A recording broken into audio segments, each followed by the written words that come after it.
Palmeiras e Flamengo mais uma vez no Allianz Parque e mais uma vez um empate, dessa vez sem gols, 0-0, mas com muita coisa pra gente discutir, as escolhas dos dois técnicos, também o futuro de Palmeiras e Flamengo, não só no Campeonato Brasileiro, mas também em Conmebol Libertadores, já que ambos jogam neste meio de semana, claro, com a nossa transmissão aqui da ESPN e também do Star Plus. Além do clássico nacional entre Palmeiras e Flamengo, tem muito do Bavi pra gente falar.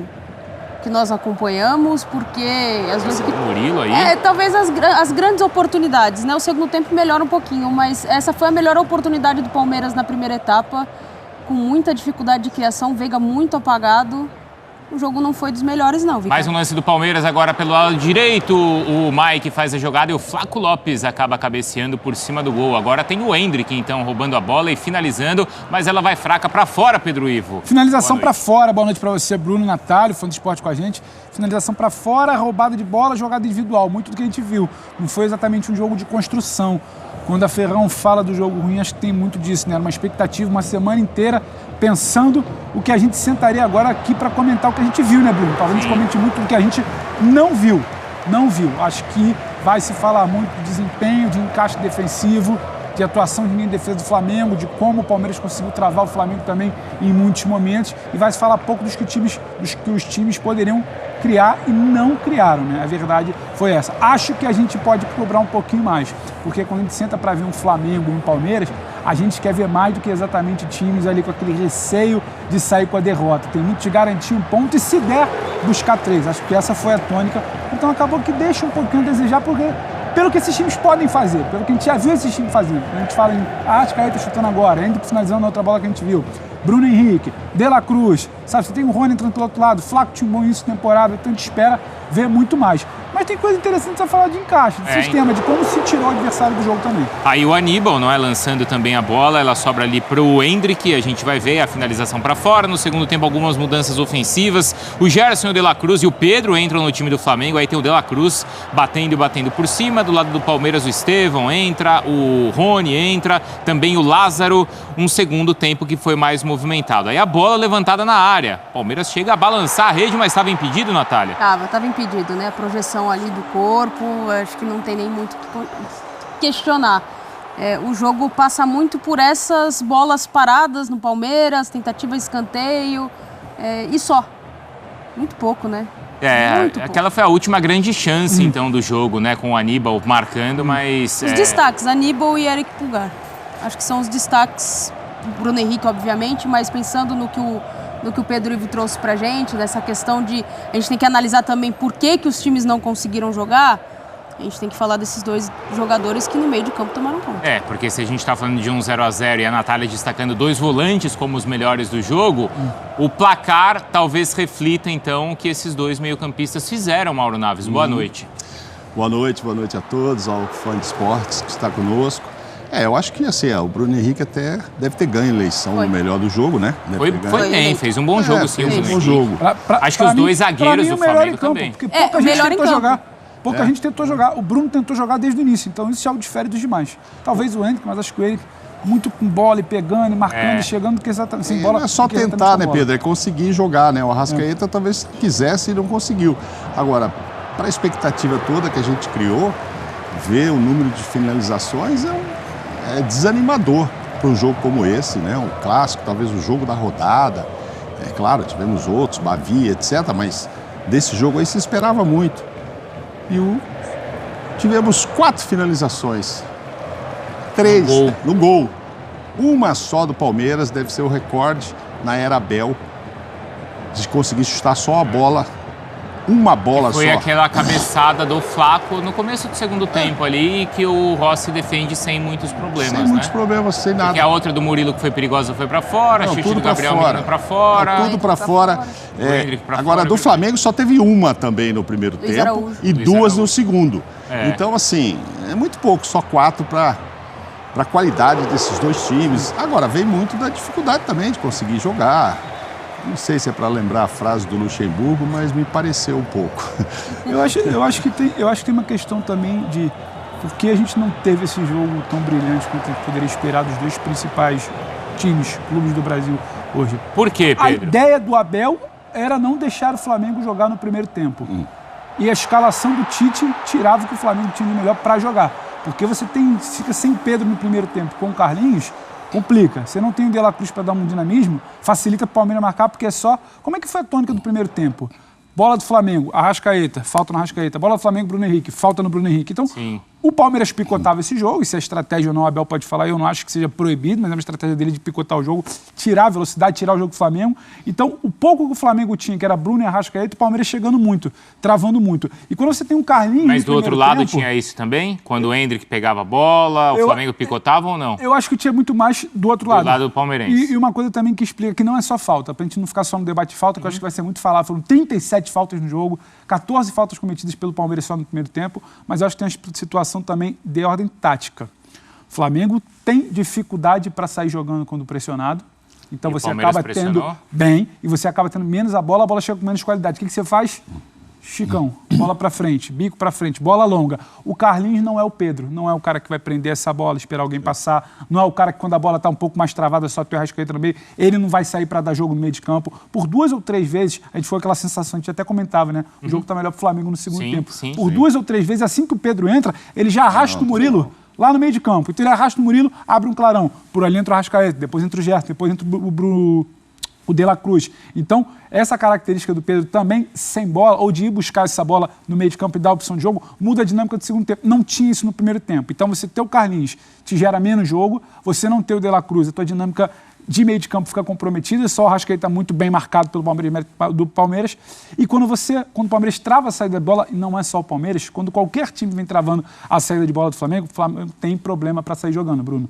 Hoje, esticando a bola, não tinha o Pedro lá na frente. Então, explica o primeiro tempo tão travado, uma melhora no segundo tempo, mas longe de ser aquele Flamengo que a gente acha que pode jogar ainda. Mas de um jogo muito mais vertical no Vamos ver os números, Natália, só para vocês comentarem. Então, são os números da partida. E aí, claro, eu quero entender da Natália e do Mauro por que, então, um jogo sem nenhum gol, né? Olha, a posse de bola ficou bem dividida, mas a vantagem rubro-negra. Finalizações, o Palmeiras com mais.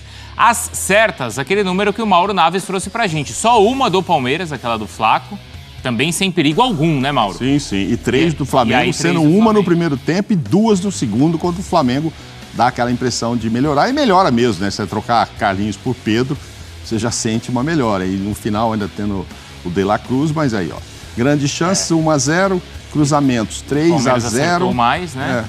E os duelos vencidos, aí o Flamengo venceu mais duelos. Então, por que esse 0-0? Natália e Mauro? É a escolha dos técnicos, porque os homens realmente de defesa foram melhor. Certamente a gente vai ouvir daqui a pouco as entrevistas e aí certamente os dois técnicos vão falar do calendário, porque vem de jogos desgastantes e meio de semana tem Libertadores. A que vocês atribuem, então, esse jogo que decepcionou vocês? Não dá para colocar só na conta do calendário, não, Bruno. Hoje nós fizemos o jogo de Aston Villa e Bournemouth. O Aston Villa jogou um jogo no meio de semana da Conference League. Difícil, foi para os pênaltis. Só foi alterar o Unai Emery aos 88 minutos e o time correndo o tempo inteiro. Então, assim, não dá para reclamar só de calendário. Isso aí é reclamação ano após ano. Acho que tem muito do que os times não conseguiram jogar. Mas é que aí, nesse Palmeiras e Flamengo, tem uma tensão que no Aston Villa e no Bournemouth também não tem, né? Não, mas eu tô falando da questão da intensidade de jogo. Não dá só para colocar na conta do calendário. Se toda vez que a gente for... A gente tá no começo da temporada. A gente não chegou nem no meio do ano ainda. Se toda vez que o jogo for ruim, das duas, talvez, principais equipes das competições, né, das que a gente espera mais tecnicamente, a gente for colocar na conta do calendário, a gente então vai esquecer qualquer tipo de coisa. Mas o calendário, eu acho que influencia na escolha dos treinadores. No caso do Pedro, eu acho que, obviamente, o Tite vai falar isso. Também. De La Cruz, ele precisa segurar. Mas o time do Flamengo não estava ruim em campo. Poderia, tecnicamente, render mais. O Palmeiras, com o time que tinha em campo, poderia, tecnicamente, render mais. Eu acho que passa muito pelo que o Pedro falou. Acho que tinha muito mais medo de perder do que propriamente a vontade de vencer, porque os times foram muito burocráticos em boa parte do primeiro tempo. O primeiro tempo ele é travado e não me parece, Bruno, dentro da sua pergunta, que os times estavam incomodados com isso. O Palmeiras estava confortável no primeiro tempo. Estava tudo tranquilo. Ele entra em campo para tirar para tirar a velocidade de jogo, bola do pé do Flamengo. Porque se você tem o Arrascaeta do outro lado, você quer tirar a bola do pé do Arrascaeta. Se você tem o Bruno Henrique do outro lado, você não quer dar campo pro Bruno Henrique. Sim. O Palmeiras tirou o campo do Bruno, ele foi quem tentou alguma coisa ainda, aquela bola que a gente viu nos melhores momentos, a finalização do Luiz Araújo. Tem muito mais um desmarque ali do Luiz Araújo que chega na frente da meia-lua, o Bruno fica carregando, no tempo só acaba dando dele, chute fora da área, Everton tira. Então, ele tira muitas vezes o campo do Bruno Henrique, ele não dá espaço pro Arrascaeta e ele ainda assusta em bola aérea alguma coisa. Me parecia um jogo que o Abel idealizou no primeiro tempo, então ele não estava desconfortável. E o Flamengo sabia que não era o Pedro em campo, sabia que o De La Cruz não estava em campo, que talvez não tinha como exigir muito mais do Carlinhos ali, tanto que ele é sacado no intervalo. No segundo tempo, sim. Eu acho que o flamenguista, quando ele olha para o segundo tempo, ou o Tite, o torcedor que estava no ar, o torcedor que estava em casa, quando ele olha para o segundo tempo, ele fala: Palmeiras em algum momento não tinha o fôlego do primeiro tempo, a gente em algum momento teve volume que não teve no primeiro tempo, poderíamos ter feito. Sim. Fica a sensação, e o palmeirense poderia ter não se dando lá do gol do Moreno, poderia uma bola aqui, ali, outra, mas o empate foi o que se buscou. Quando você entra em campo, buscando não deixar o time jogar e tá a sua feição ali, e o Flamengo, quando opta por descansar, tinha que ouvir o Tite, eu não acho que tem problema, se o calendário está pedindo isso, eu acho que o debate talvez tivesse que ser anterior. Por que você não programou para ter talvez os dois principais jogadores ao lado do Arrascaeta? Ele programou para ter o Arrascaeta nesse jogo, né? Mas eu não sei se você poderia ter programado, por exemplo, ter o De La Cruz e o Pedro, mas aí é uma concepção do Tite. Sim. E ele esticou quase os outros jogos. Estreia de Brasileiro, que era muito importante, segundo jogo contra o Nova Iguaçu, porque era para levantar a taça, jogo contra o São Paulo, porque era muito importante, ele foi esticando e tem um jogo de altitude. O próprio número de jogos do Campeonato Carioca em que ele utilizou o time principal, talvez não precisasse tanto. O Carlinhos não está jogos mais normais que não fossem clássicos, né? Olha, eu acho que o único que justificaria ele ter realmente mexido muito na equipe, que ele não mexeu, é o segundo jogo. Mas é que é o jogo da final, né? A taça. Tudo bem, mas ali não precisaria. Era uma questão institucional, que a gente até falava durante a semana. O Flamengo tinha uma preocupação muito grande de levantar uma taça. Sim. O time principal estar em campo, não ser uma coisa de 3-0 na ida, 1-0 derrota na volta. Então aquilo ali foi um projeto do clube. Não, justificava. Agora, acho que ali justificava. Hoje, dentro do que o Pedro está falando, é o que eu penso. Eu não imagino que o Tite e o Abel tenham sentado para montar o jogo pensando como é que nós vamos ganhar do outro. Não, é como nós não vamos perder. Ou seja, quais são as armas do adversário? Essas. Isso que o Pedro está falando, eu acho que é o que aconteceu. Vou segurar o Flamengo aqui e o Flamengo... Primeiro eu não perco, né, Mauro? Depois eu vejo. Exatamente. Então, mas, Mauro, quando os dois técnicos, o Tite primeiro, o Tite eu acho que é o primeiro a tomar a iniciativa para querer ganhar o jogo. Sim. Quando ele coloca o Pedro, quando ele coloca o De La Cruz... No segundo tempo já, né? Então, no segundo tempo. Eu acho que o Tite toma a iniciativa. De acordo. E depois, o Abel demora um pouquinho, mas ele também toma uma iniciativa para ganhar o jogo, não toma? Ele reage ao que ele perdeu de campo. Exato. Mas eu acho que é mais aí não mostra que os dois queriam ganhar? Não, mas aí é mais... O Abel eu vi mais como uma reação aos movimentos de peça do Tite, pensando no Tite ali colocando... Não, peraí, vou colocar meus principais jogadores aqui que não jogaram porque eu preciso do resultado, quero o resultado, não preciso, mas quero o resultado, e o Abel reagindo a isso.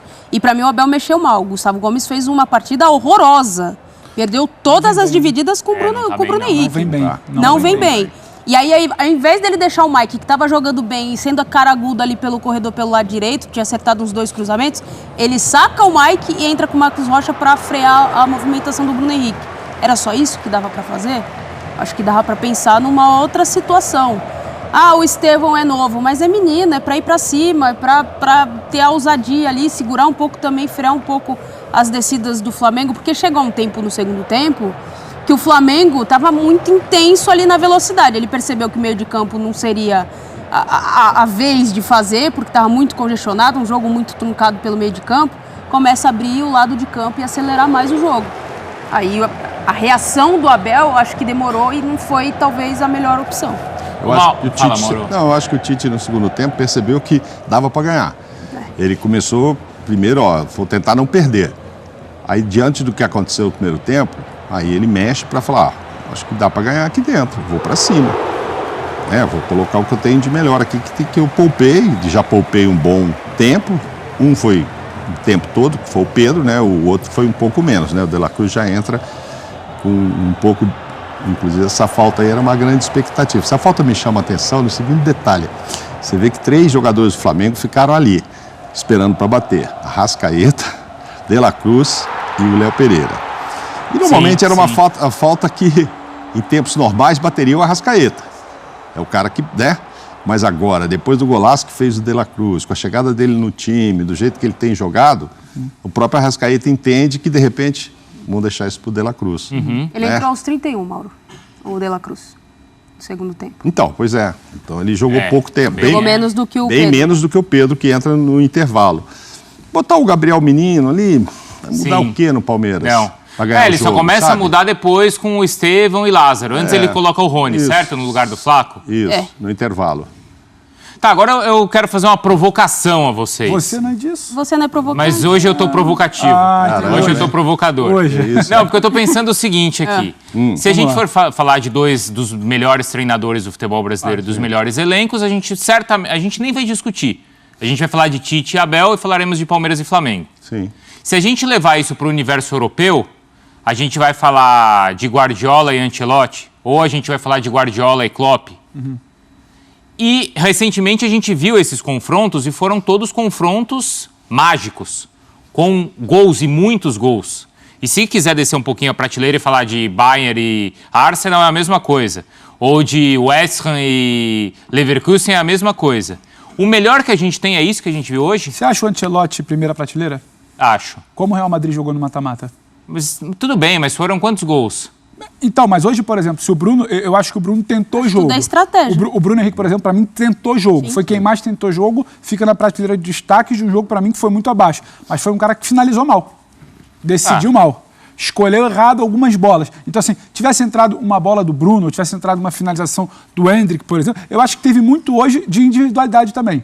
Decisão do Abel de travar jogo do Flamengo, decisão do Tite de poupar o Pedro no primeiro tempo, buscar o placar no segundo e não ter conseguido, e erros de finalização também. Porque eu acho que se uma bola aqui entra, você ia provocar um outro movimento de outro time. Aí Acho podia que ser, também qualidade. o 4-3 da Supercopa.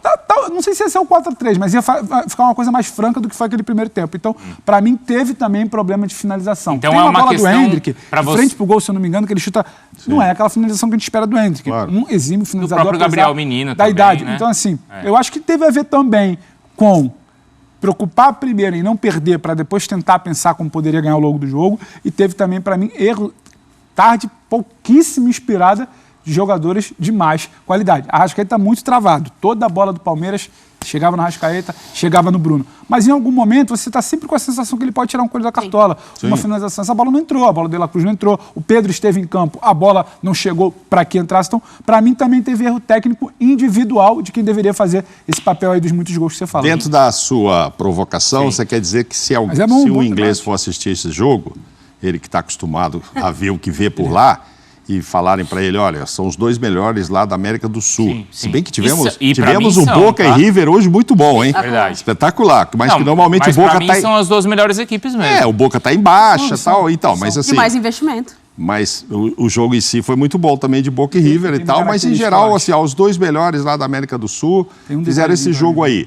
Você quer dizer que eles não vão gostar, né? Perto do que eles estão acostumados a ver. Eu acho que não vão, não. Não, acho que não vão, mas a gente não tem dúvida que continuam sendo os dois melhores e os dois favoritos aos títulos da temporada. E vão oferecer bons jogos ainda esse ano. Vão, e acho lógico que vão. Uma característica, Bruno, se você me permite, não sei se os colegas concordam também, a gente viu, principalmente meio de semana na Champions, muito jogo franco, jogo aberto de mata-mata. Hoje, o Flamengo dorme tranquilo, apesar de não ser uma atuação, sabe, uma senhora atuação. Mas às vezes o mata-mata é o que deixa o jogo mais tenso. Não, depende do primeiro jogo. Segundo jogo de mata-mata, você vê muita coisa aberta. Então, eu acho que também tem uma característica. O Flamengo hoje pontuou e tem a mesma pontuação do primeiro colocado. Vai ficar ali talvez em segundo por saldo. Entendeu? Então, tem isso. Empatou com o Palmeiras fora de casa. Pouca gente, talvez. Flamengo não é claro ruim. que intervenceu, mas o Palmeiras perder ponto dentro do Allianz, principalmente, não é algo comum. Então, assim, acho que isso também ajuda. Mas o fato é que o Palmeiras fez 2 jogos seguidos em casa contra 2 adversários diretos e fez 1 ponto. A gente está falando da questão do... O Pedro chamou a atenção da questão da eficiência. E aí, só uma coisa, desculpa, Natália. O Veiga... Depois a gente fala do Veiga, vai. Não, o Veiga também chama atenção o quanto ele anda sumido, né? Ele tá cansado, hein? Comentávamos, inclusive, lá na redação, enquanto assistíamos o jogo, o quanto não se ouviu o nome dele durante a transmissão. Muito pouco participativo, muito apagado. Passa também por aquilo de postura defensiva, mas passa também do jogador que tem o tamanho que ele tem dentro do funcionamento do que é o Palmeiras, aparecer mais para o jogo. Agora, a gente fala, o Abel ele vem chamando a atenção o quanto o Palmeiras perde em vários jogos, em que tem mais volume de jogo, em que tem muita ação produtiva, em que está muito perto da área e não consegue ser efetivo. Sim, sim. O Palmeiras vem sofrendo com isso já no final da temporada passada. Mas hoje ele não criou para isso, Natália. Mas teve 11 finalizações, você acertar uma só? Isso passa também por você ter um poder melhor de Mas em que condição o Palmeiras finalizou? Acho que ele não teve condições reais ali de finalizar. E passa muito a meu alguma situação. Ele precisa do espaço, ou para atacar, ou para correr, ou para chegar com a bola, ou para receber de alguém para finalizar, finaliza muito bem. Então, quanto mais blocado tiver essa defesa adversária, quanto menos espaço o Veiga tiver, a gente vai ficar com essa sensação de que o Veiga está mal, que ele está sumido. Porque não é exatamente um cara de articulação, muito de finalização, de chegada do espaço. Você não pode deixar ele com espaço. Ele com espaço vai arranjar um chute. Sim, vai se movimentar, vai receber uma bola na frente. Agora, o criar o espaço do Veiga não é da característica. Nem tem que exigir mais disso. Ele nunca foi um jogador assim. Ele e saiu, o Flamengo reduz assim como o Inter reduziu. Só para te dizer o seguinte, ele deu 18 passes, ele teria que olhar quais foram esses passes. Ele acertou 17, o Veiga. Mas foi passe daqui para aí? Já está aí o Tite? Lateral, né? O Tite vai começar a falar e a gente tem números interessantes também sobre as duas equipes. Já o Mauro vai completar, mas o técnico do Flamengo falando agora aqui no Sport Center. Vamos lá. Boa noite. Pega a parte da tua pergunta e tu dissesse as respostas dela.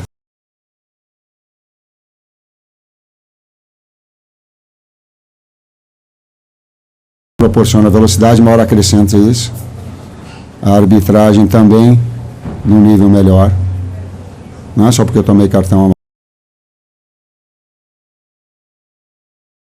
Tem que ter um critério estabelecido para as duas. Pensar com essa escalação para esse jogo, pensando na sequência do Flamengo. Bom falar contigo, bom te ver de novo. Meu respeito. Meu também. Tudo bom? Alô, estão me ouvindo? Meu também. Quanto a não iniciarmos com Pedro e Nico, né, nós temos a avaliação fisiológica, o acúmulo de minutos.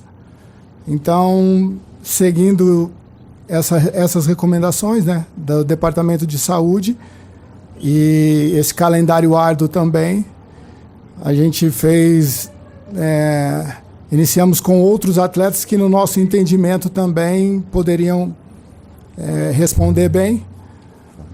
Eles entraram no segundo tempo, os links já são links, assim, dentro dos minutos que nós temos aqui no Flamengo, eles já se conhecem melhor. Entendo até que com a entrada dos dois, nós começamos a fluir um pouco mais ofensivamente. Mas é isso, foi o Departamento de Saúde que nos deu esse direcionamento. Eu reitero o que você estava falando, eu estava pedindo para chamar o Fábio, porque ele tem detalhes específicos da área.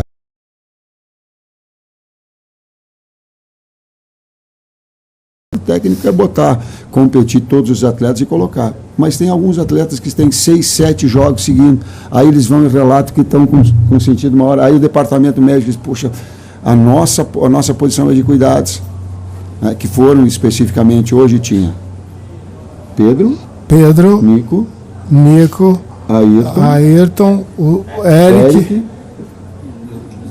e Luiz Araújo, que estavam tipo assim, amarelo e vermelho, porque eles iam ter riscos importantes, que aí tu perde um jogador para 5, 6, 7 jogos.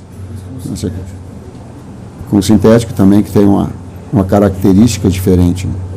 A exigência, aí eu posso falar assim, porque eu sei, a exigência articular e muscular no sintético, ela é muito maior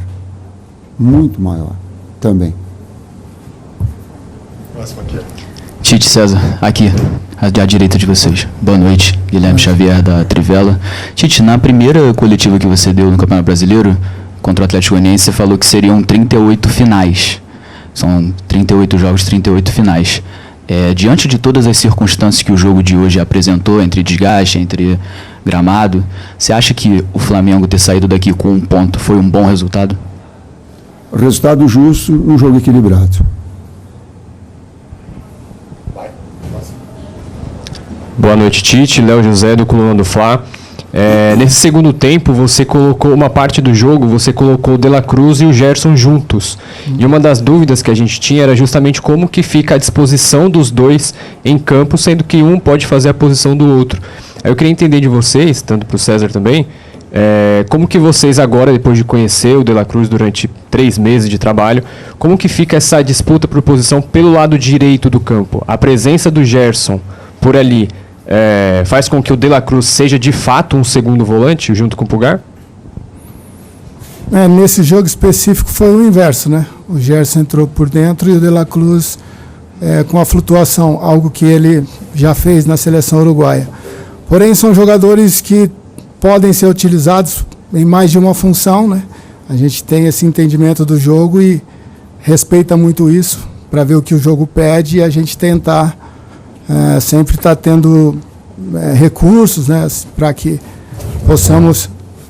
possamos não só entender o jogo, mas desenvolver soluções, né, ofensivas nesse caso.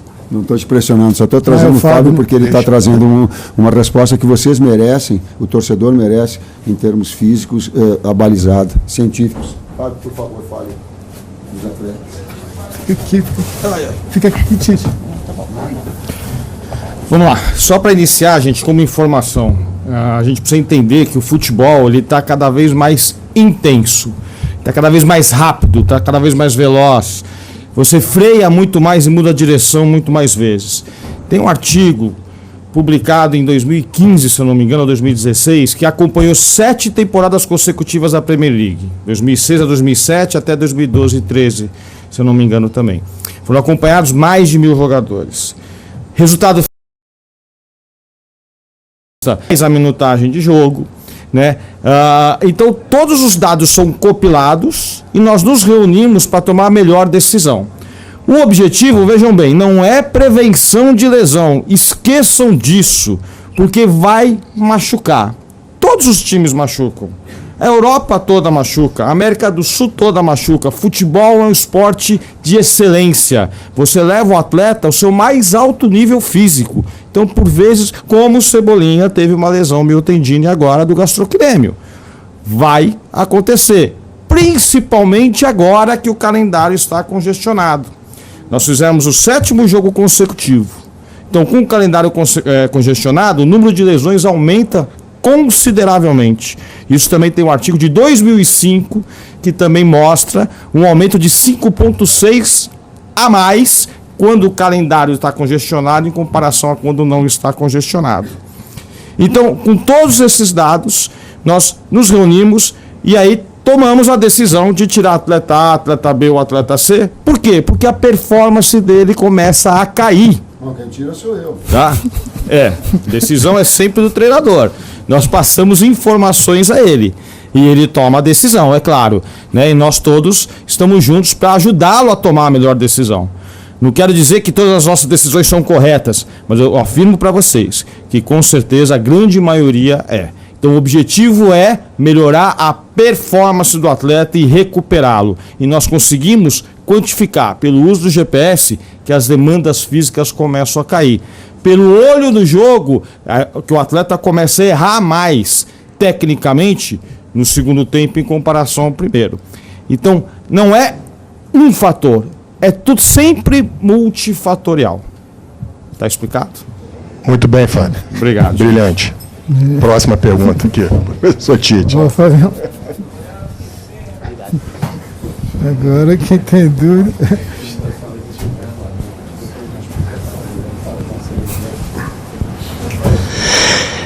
Querido Tite, muito boa noite. Boa noite, César Sampaio, aqui. Ótima noite. Tite, eu sou o Gil da Rádio Superando Gigantes Esportes. Antes da sua chegada no Flamengo, a defesa do Flamengo era um caos, a gente acompanhou e sabe muito bem disso. Hoje ela melhorou muito, mas eu percebo que por baixo, ainda com bola ao chão, em cima, o Flamengo tem tido bastante dificuldade de tirar de cabeça ali na defesa. É algo que vocês já estão vendo, já perceberam, ou de repente eu não acertei na pergunta? O primeiro tempo da bola aérea.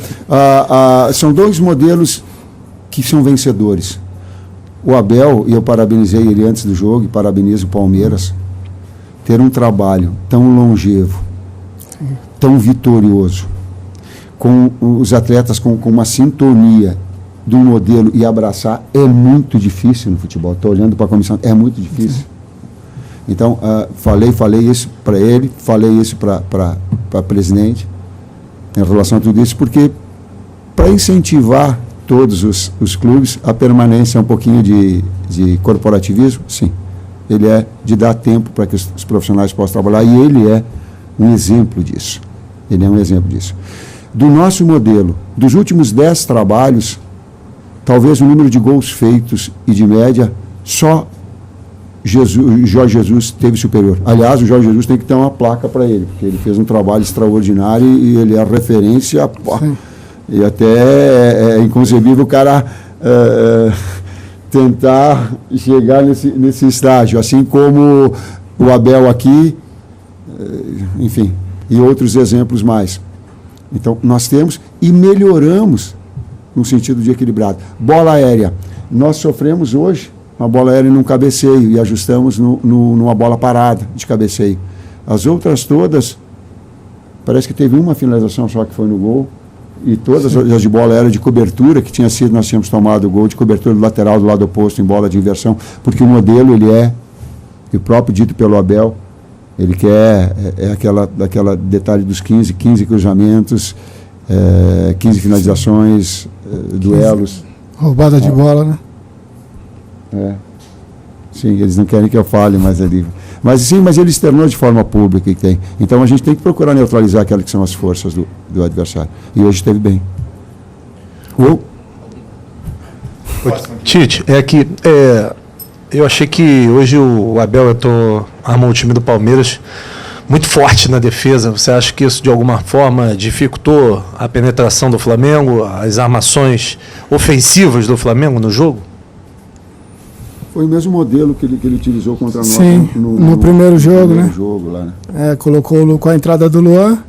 Ele tem essa possibilidade, como o Tite diz, já conhece bem os atletas pelo período que trabalha junto. Confesso que eles já estão mais adaptados a esse gramado. Enfim, com 3 zagueiros ele pode dar um pouco mais de liberdade aos alas, né, para ocuparem um espaço intermediário mais ofensivo. Que é o Flaco também. Ocupando os canais, né, os corredores entre zagueiro e lateral, porém nós tivemos algumas, dentro daquilo que a gente entendeu, daquilo que a gente treinou e simulou, nós tivemos algumas boas chances de implementar algo para superar isso, um erro de passe, um ajuste, né, um domínio com a bola um pouco fora do lugar, enfim, uma falta de uma melhor decisão. Acabou no último, né, intermediário e ofensivo, acabou nós não aproveitando essas oportunidades. Porém, enfim, faz parte, né? Eles têm no seu sistema defensivo aí um dos pilares de sustentação e não é reclamar do gramado, eles estão mais habituados a jogar nesse gramado do que a gente. Tite, César Sampaio, boa noite. Analisando as redes sociais, após o empate em 0-0 com o Palmeiras, parte dos torcedores tem se manifestado decepcionada porque entendem que o goleiro adversário, o goleiro Everton, foi até mais testado que o Agustin Rossi. Talvez se o Flamengo tivesse um pouco mais de sorte na partida, poderia ter saído com resultado positivo, e lamentam pelos 2 pontos perdidos. Há uma outra parte que enaltece o fato do Flamengo estar jogando fora de casa, no gramado sintético, contra o Palmeiras, que era apontado antes do início do campeonato como um dos favoritos e é o atual bicampeão, e comemoram o ponto somado. Qual desses 2 lados tem razão, na sua opinião? Respeito os dois. Opiniões se respeitam. E ao longo da minha atividade profissional, a gente respeita opiniões, né? Discordando. Hoje não tem mais, para mim, não tem mais o preto e o branco. Existem uma série de tons de cinza. E eu estou inserido nesses tons de cinza. Os dois têm. Boa noite, Tite. Boa noite, César. Aqui atrás do Marinda Litoral News. Próximo jogo do Flamengo é um jogo complicado também. A temporada é muito exigente. O Fábio chegou a falar um pouquinho sobre a preparação da equipe para esse jogo contra o Bolívar. Mas eu queria que vocês explicassem de novo, a partir do que foi o jogo de hoje, do desgaste que algum jogador possa ter tido para jogar agora na altitude E querendo ou não, um jogo que o Flamengo precisa somar pontos, né, para não ter dificuldade na reta final da Copa Libertadores da América. Obrigado. Perfeito. E palavra de honra, quando eu trago o Fábio aqui, eu trago a equipe, está aqui o Bruno para comandar, é para trazer a informação científica e verdadeira. É um respeito a vocês. Sabe por quê? Porque técnico não tem que responder sobre a parte diretiva, não tem que sobre a parte fisiológica. Eu tenho conhecimentos como professor, mas tem uma situação abalizada. Por favor, Fábio, coloca qual é que é a programação que a gente tem, o que a gente vai ter de recuperação. O jogo nessas consideradas altas altitudes ficam totalmente aleatórios. Por quê? Porque nós vamos acabar sentindo, sim. Quanto mais você sobe, menor é a densidade do ar. E aí você afeta a captação de oxigênio do seu alvéolo pulmonar, porque a pressão parcial de oxigênio cai. Bom, mas isso tem que ser uma aula muito mais ampla. Mas o que é importante saber? A nossa estratégia de chegar na hora do jogo é para você evitar o que nós chamamos de mal agudo da montanha. Quando você põe o pé nessa alta altitude, na hora você começa a ficar ofegante, a hiperventilar. Você não percebe, mas você começa a hiperventilar. Com o tempo passando, os efeitos dessa exposição começam a vir. Quais são? Uma dor de cabeça intensa, náusea, ânsia de vômito. É por isso que nós optamos em chegar próximo. Isso não vai aumentar a performance da equipe. A performance da equipe já vai estar comprometida. O desafio é recuperar esses atletas e tentar, pelo próprio histórico desses atletas, saber quem sente mais ou menos atuando nessas altas altitudes, como é La Paz a 3.600. Próximo. Boa noite, Tite. Boa noite, César. Boa noite. Apesar do Palmeiras repetir os jogadores da defesa, hoje a marcação era mais individual e mais cerrada do que foi no 3-0 no segundo turno do Campeonato Brasileiro passado. Isso é uma questão que fez um pouco mais de diferença hoje, principalmente na saída de bola e alguns outros lances? Com todo o respeito, e a divergência também faz parte, foi a mesma estrutura montada conosco lá. O Gomes saindo, o ala direito espetando na saída do lateral, o Gomes abrindo para fazer um contato com o BH, as outras na sobra, por vezes jogando jogadores na frente para deixar um contra um, buscando vencer duelos. Ela teve mais ou menos o mesmo desenho. Professor César, as duas últimas. Tudo bom, professor César e Tite. Acho que já é um fato que, pelo menos hoje em dia, fora de São Paulo, o Flamengo é um dos principais, o principal rival do Flamengo, e no Rio de Janeiro, fora do Rio, o Palmeiras é o principal rival do Flamengo. Tem um tabu também que no Campeonato Brasileiro, desde 2017, o Palmeiras não consegue vencer o Flamengo. Esse tipo de informação entra no vestiário e consegue motivar mais o jogador? O César me ajuda, falo por mim, porque quando está falando, para mim foi surpresa. Tanto é que, em sendo surpresa, para mim não foi nem tocado.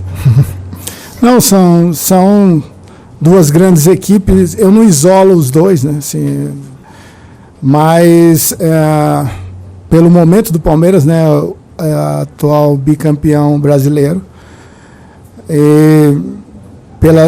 não o momento passado recente, mas também o histórico do Flamengo nos últimos 5 anos, a rivalidade acirrou muito, sim. Porém, sempre o próximo compromisso nosso, a gente tem como tratando-se assim como profissional, nós temos como o mais difícil, o mais importante e o mais difícil. Então, hoje sim, né, até meia-noite Palmeiras, nossa mente vai estar ocupada ainda por aquilo que a gente diagnosticou e projetou e que a gente está levando de saldo positivo e negativo. A partir de amanhã a gente já muda a chave, né? Porque a gente tem como foi comentado aí, um adversário difícil na Bolívia que merece toda a atenção. Tá, então, nação, as últimas informações do Flamengo. O Mengão, então, ficou no empate 0-0 com o Palmeiras. Agora é a preparação para a partida contra o Bolívar, né? O Flamengo já vira a chave para essa partida, mas, meus amigos, na minha opinião, foi até um bom resultado. 0-0, estamos empatando nesse momento jogando fora de casa, com um candidato também ao título do Campeonato Brasileiro. O Flamengo preservou alguns jogadores, como nós vimos aí na coletiva, né? Preservou alguns jogadores, talvez por isso no início da partida teve uma deficiência, talvez poderia até ter saído com a vitória, mas o negócio é olhar para frente. Nesse momento, nós estamos com 7 pontos no Campeonato Brasileiro, juntamente com o Bragantino, também 7 pontos, e estamos em segundo colocado no Campeonato Brasileiro. Somente a diferença de saldo de gols. Então, na minha opinião, não foi um mau resultado. Foi até um bom resultado, um empate, jogando fora de casa. Lembrando que o Campeonato Brasileiro é decidido por pontos. Então, quanto mais pontos você tirar do seu adversário, principalmente jogando fora de casa, você está fazendo o seu dever de casa. Tamo junto, nação! Obrigado por você estar aqui até o final do vídeo. Deixe também a sua opinião nos comentários. Se você concorda, discorda, escreva nos comentários. Deixe o seu like e a gente se vê daqui a pouquinho no próximo vídeo.